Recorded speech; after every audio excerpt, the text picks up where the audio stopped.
ఈరోజు ప్రఖ్యాత football player messy హైదరాబాద్కు కొన్ని మినిట్స్లో హైదరాబాద్ చేరుకుంటున్నారు. ఆల్రెడీ అక్కడి నుంచి బయలుదేరారని చెప్పి తెలిసింది. సో ఇక్కడ ఫలక్నామాలో ఇక్కడ బస చేసిన తర్వాత కొన్ని గంటలు రెస్ట్ తీసుకుని ఇక్కడి నుంచి ఉప్పల్ స్టేడియంకి బయలుదేరుతారు.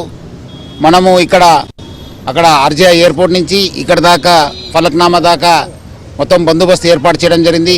మన ట్రాఫిక్ వాళ్ళు ప్లస్ అదేవిధంగా లా అండ్ ఆర్డర్ ఆఫీసర్సు ఇక్కడ కూడా మీట్ ది గోట్ అని చెప్పి ఒక కార్యక్రమం పెట్టుకున్నారు. సో అక్కడ కూడా దాదాపు 250 మందికి వాళ్ళు పర్మిషన్ ఇవ్వడం జరిగింది. ఇక్కడ వచ్చే వాళ్ళు కూడా మనము చాలా నీట్గా వాళ్ళని చెక్ చేసి వాళ్ళు ఒక క్యూఆర్ కోడ్ని క్లియర్ అయిన తర్వాతనే మనము లోపల పంపడం జరుగుతుంది.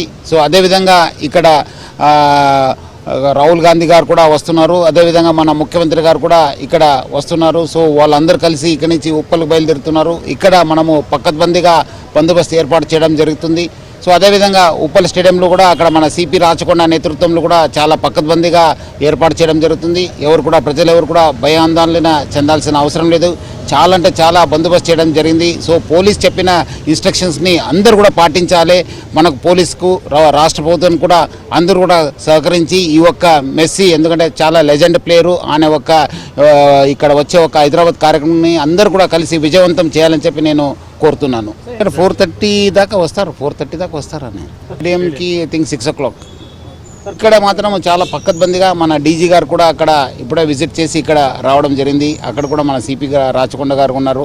అదేవిధంగా అందరు కూడా సీనియర్ ఆఫీసర్స్ అక్కడ ఉన్నారు. మన డీసీపీస్ మొత్తం 3 కమిషనరేట్ ఆఫీసర్స్ కూడా అక్కడ ఉండి ఎటువంటి అవాంఛనీయ సంఘటన జరగకుండా అక్కడ బందోబస్తు ఏర్పాటు చేయడం జరిగింది. సో ప్రజలెవరు కూడా భయాందోళన చెందాల్సిన అవసరం లేదు. ఎవరి దగ్గర టికెట్ ఉంది, ఎవరి దగ్గర పాస్ ఉంది వాళ్ళు మాత్రమే అక్కడ వెళ్ళాలని చెప్పి నేను